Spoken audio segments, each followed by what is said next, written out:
If you feed us what we're designed to be fed, we're healthy. When we eat what we're designed not to eat, we get sick. Isn't it easy? Isn't it simple? Okay? So the issue becomes then, what do humans eat? What are we designed to eat? Here's what we are. We're designed to be omnivores. Okay, when a carnivore eats meat, herbivore eats grass, omnivores eat both. Okay? So if you look at us and scientists have studied the human body, the digestive system, the teeth and everything, and they conclude almost unanimously that we are designed to be omnivores. So we are equipped to digest grass like a cow. We're equipped to digest deer like a wolf. Okay? We're equipped to do both. And this is after generations and generations and generations of being at the top of the food chain. Okay? And that being said, I would say here in this room, I'm not going to get into this debate. I don't care if you're an evolution person or a creation person. It doesn't bother me. Because at the end of the day, the reality is the same thing. That's what we are equipped to eat. Okay? Whether it's through evolution, through God, it doesn't matter. Okay? To me anyway. All it means is that we are here and this is what we're designed to have. So, unless we're designed to eat meat, vegetables, fruits, nuts, and seeds. It's pretty easy, eh? Okay? And if you just ate that, guess how your health will be? Good, right? Okay. Now, the less processed these foods are, the better it is. So in other words, ideally, meat goes from being killed, to being butchered, to being cooked, to being eaten. That's the ideal situation for meat. A vegetable, being grown, being picked, being washed, maybe being cooked, being eaten. Okay, that's ideal. When you start going down further processing than that, that's when things start to break down first. So if you go, and I'll use pigs as an example. Some people say pigs aren't good for you. I question that. I think it depends on how the pig is raised. If you go pig, pork chop, eat, that's good. Okay. If all of a sudden you go pig, pork chop, ground pork, hot dog with a bunch of other additives, all of a sudden you're not good anymore. You guys see what I'm saying? You kind of get to that point where you were good at the pork chop, but you went a little bit too far down the processing road. Another thing that we're going to talk about, for example, is potatoes. If you just picked a potato out of a field and you sat down and cut it into pieces and didn't cook it or fry it or put butter or put salt on it or anything, you just ate raw potato pieces, do you really think that that's going to be that bad for you? I mean, first of all, how much of that do you think you could possibly eat? I mean, you're not going to plow through a potato like that, or you won't be able to. And so it's through the processing where we take that potato and then we cut it up. That's another processing. Then we fry it in unhealthy oil, if it was French fries or we do whatever. And the further we go down, and then we salt it, and then we put ketchup on it, and then we eat it. The farther down we go, the worse it gets for you. You guys see what I'm saying so far? Or we turn it into a tater tot or something, who knows, right? So the quicker you get it, the better it is for you. Ideally, it's picked, eat. It's killed, eat, right? That's ideally. From there, the farther down the processing chain you go, the worse it gets for you. Okay. Now, that being said, there are some things that we eat that aren't even food. Okay. Here's this is the ingredient list for a strawberry milkshake from Burger King. You guys see that? You don't see any strawberry, you don't see any milk in there. Okay? But what you do see is a lot of ethyl nitrates, heliotropin, hydroxyphenol 2-butanone. All right? So this isn't food. This was made in a lab. Okay, and we're starting to confuse edible just because we can eat it with being food. And what we're going to eventually get to here is we're going to get to a point where, like I said before, we don't have a wagon, we don't have a nutrition plan, we don't have a diet, right? We just have how we eat. And part of how we eat is drawing a line and saying there are certain things I would never eat. Okay, and if you walk around and you follow me around literally all day, you'll see me eat some things and you'll kind of raise your eyebrow at it. But there are things you would never see me eat. Okay, and this is an example of one of them. Okay, so this stuff like this, just don't eat it. Just stop. It's not food. It's not good for you, right? No strawberries, no milk. This is a Kraft Lunchable. Have you guys seen those? That you send to school with the kids and there's like 3 little packages of stuff? Those are the ingredients in a Kraft Lunchable. Is that food? So we send this off to school with our kids. And we say, oh, and sit still and pay attention. Right? Eat this, sit still and pay attention. Right. Here's one. This is Diet Pepsi. Diet soda is one for sure. I see it all the time. So here's the ingredients of Diet Pepsi. Carbonated water, caramel color, phosphoric acid, aspartame, okay, which by the way is it's a neurotoxin, proven neurotoxin, turns to formaldehyde in your body. Sodium benzoate, caffeine, flavor, asulfame, potassium, I don't know what that is, citric acid, dimethyl polysiloxane. What is lacking here? Is there anything there that was ever food? No. It's not even like this was processed. I mean, at least if you look at a Kraft Lunchable, there's something there that's processed, right? But at this point, this was made in a lab. This isn't food, this is a solution. There's nothing in here that can give you any kind of nourishment. You will never see me drinking diet soda. You'll never see me drinking regular soda for that matter, but this for sure. Has anyone in here heard the term pica? P-I-C-A. Does anybody know what that is? Okay, what pica is the urge to eat dirt. Has never heard this say. It's common in pregnant women. I shouldn't say common, but that's where it's most common.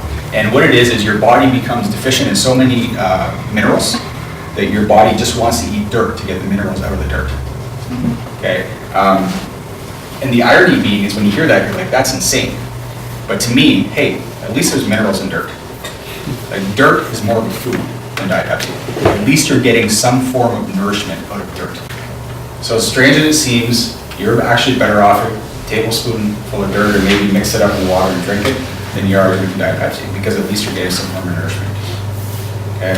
So that being said, we don't just avoid the ones that are all ingredients. I'm going to give you guys a quick list, okay, of things that, again, when I talk about this is my solid yellow lines. Like you will never see me eating anything with these ingredients in it. And the ironic part is normally you don't see just one. Normally these are all included in the foods together. So it's not like, oh, it's organic kale with aspartame. That's just not how it works, right? So normally when things are packaged, they're all together. So HFCS is well known as high fructose corn syrup. So this is where they take the corn and they bring the syrup out of it. So basically it turns into pure fructose sugar. Now the problem with this, and you'll notice I don't even have sugar on this list, okay? And this is probably surprising to some of you guys. And this is how I'm kind of changing how I look at things. I don't have, icing sugar or brown sugar or table sugar or whatever is on this list. I have this because this is worse for you than all of it. It's more processed. So in other words, a beet goes from a beet straight to sugar, okay? This goes from corn to corn syrup to sugar, and it goes down and down the production line to a point where this stuff goes directly to your liver, your body can't use it for fuel, it gets converted to glucose, and it sends your blood sugar through the roof. So if you were to say go out and exercise, run up and down the street, your body burns something called glycogen, you have a tablespoonful of white sugar, your body will take that white sugar, turn it back into glycogen, and refuel your muscle cells with it, potentially. Or potato, same thing. High fructose corn syrup, your body can't do that. Okay? All it does is it goes straight to the liver, straight to glucose, straight to your cells, and if you have too much of it, straight to fat. Okay? MSG is monosodium glutamate. It's a neurotoxin. It's not a flavor. What MSG does is when you touches the nerves, it causes the nerves to fire off more. So that's why we call it an excitotoxin. Okay? It doesn't have its own flavor, but what it does is it enhances the flavor of all the stuff around it. So in other words, if you were to go find an old but still good and edible can of Campbell's chicken noodle soup from 1950s and have a can of chicken noodle soup from today with MSG in it, and you were to taste them, they would taste virtually identical, except the older one would be bland. Okay, so it's got the same ingredients. You sprinkle some MSG in now, all the flavors that are in the soup become more enhanced because the nerves are firing off. Okay, so it's an actual neurotoxin, excitotoxin. Vegetable oils, so soy, canola, cottonseed, corn, anytime you see vegetable oil, the way that these things are processed, again, you take something that's really essentially good for you in corn, right? Corn, if you just eat corn off a plant, there's nothing wrong with corn. Once you turn corn into corn oil, though, in order to process it, you have to heat it. Once you heat it, you change the nature of the fats. The fats become denatured. They turn into something called trans fats. Have you guys heard of this before? These are all trans fats. When you see this, you think trans fats. Now, that being said, you might have a package that says trans fat free when you look at it, okay? But that doesn't mean there's no trans fats in it. Isn't that insane? And the way that they get around that is what they said is if it's a certain amount of trans fats per serving size, okay, they can say it's trans fat free. So for example, a classic case of that would be Tostitos. Okay, have you guys all seen the Tostito chips in Safeway?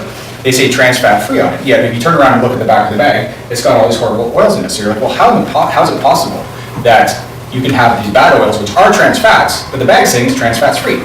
And the trick they play on you is it used to be that a serving size was a half a cup of chips, or a cup of chips, okay, and it had that much trans fat in it. But what they did was they switched the serving size to bring the trans fat amount down, so now serving size might be 3 chips. Okay, and so they're actually, so even though there's still the oils that are trans fats, they're just messing with the serving size. Which again goes to hydrogenated, partially hydrogenated oils. This is margarine. Okay, margarine is hydrogenated, same thing, trans fats. Nitrates, those things cause cancer. It's proven cause of cancer. If they want to study cancer drugs in mice, What they do is they give them nitrites to give them cancer. Okay, where do you find this stuff? Where is this most common? What do you guys think? Do you guys know? Beef. Yeah, so processed meats. So one of the things I always say is one thing you'll never, ever, ever see me eating is a hot dog. Like a regular hot dog that you can buy at Safeway or something like that. Jets games, have you guys ever been to Jets games, seen the Jets dogs? You look at that and you're like, oh, those Jets dogs must be good. But I'm like, there's no way in the world you're ever gonna catch me eating one of those, unfortunately. Okay, and I look at that and I'm like, you know what, that is delicious. I mean, how can you put bacon and proteins and sour cream and all that other stuff on a hot dog and not have it taste good? But you know what? It's full of this, right? Full of this, probably full of that as well. What about the all beef? All beef here. Now again, you got to watch out what else is in there. And they're starting to have better varieties now. You can go to Safeway and you can find the naturals, and those are just the meat. They'll usually put a little bit of sugar in there, but it's not high fructose corn syrup, and some celery salt. And celery salt is the natural version of this. So for example, that's the meat. You know, if we don't have cold cuts from our farmers, that's the meat that we feed our kids. Okay. And again, it's not like you ever have to give up hot dogs forever. You can find healthy hot dogs. They're not easy to find, but they're out there. But certainly, I would never eat a commercial hot dog. Yeah. Artificial sweeteners, aspartame, sucralose, Splenda. You know, I think in the States they use Stevia, sweetener. sweetener. Yeah, but it's different. Stevia is okay. Sucralose. It's plant-based. It's processed, but it's plant-based. Now, we'll get back to the artificial ones. That's something we want to talk about with stevia. Stevia is actually an herb. So if you want to make your own stevia, you can get the herb, you can grow it yourself. You boil it in water, and then you use that water to sweeten things. What they will do though is they will take those the leaves of the herb and ground it up, and it's 1,000 times sweeter with sugar. So you don't need a whole lot when you sprinkle it in. But again, that's processed. It's something good. It's processed. Splenda. Have you guys all heard of that? Sucralose. It's in almost everything now. They actually made up sucralose. It's just a word they made up to sound like sucrose. Sucrose is table sugar, and they made up the word sucralose to make it sound more like sugar. So what they do is they take sugar and they bombard it with chlorine atoms, and the chlorine atoms knock enough molecules off the sugar, or enough atoms off the sugar molecule to register it inert, so it won't give you that insulin response in your body. You can't use it as energy.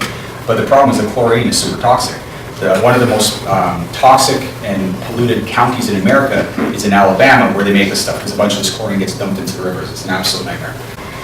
They say 18% of multiple sclerosis cases are actually misdiagnosed aspartame poisoning. It's like they give you, if you drink enough aspartame, like enough diet pop, it will give you MS-like symptoms. The same shakes, the same tremors, the same everything. Scanning speech, absolutely everything. Yeah. It's like it's pickling your brain. It literally turns to formaldehyde in your body. Preservatives. So these are things like, can't think of any. Artificial dyes and colors, so you'll see like red 6, blue 7, okay? Other chemicals, propylene glycol, polysorbate, like those kinds of things. So when you start looking at packages, and you start looking at the ingredient list, like I don't need to tell you don't eat Ritz crackers, or don't eat this, don't eat that. It's when you start looking at the list and you go, those things, the ingredients in this, it's not food.